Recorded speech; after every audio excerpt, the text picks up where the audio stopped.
Kaya ko na yung malaking isda. Kasi nagburik-burik na yung kamatis. Oh. Ding-ding. Siyempre maraming mantika. At sibuyas.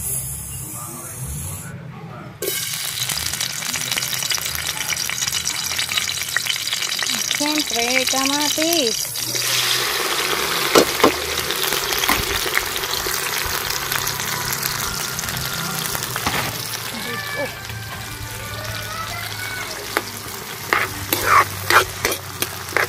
Diba? Tapos lalawakan natin nung inihaw. Sino kumakain ng ganyan, guys? Kumakain ka rin ba ng ganyan?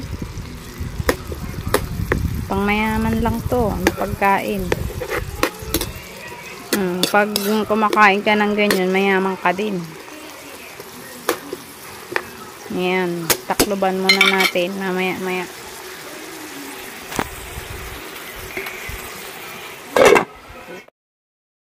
Nyo, nagbuburik-burik na siya. Nagbuburik-burik na siya.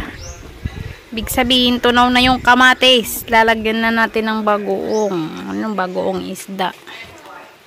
Sarap. Tapos, ilalagay na natin yung malunggay. Oh, nakita mo yung malunggay, natapon pa.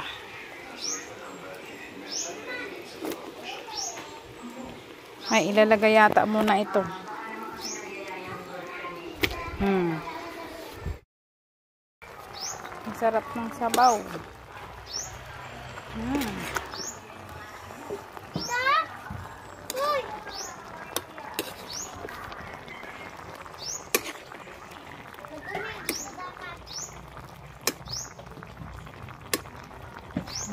Sarap.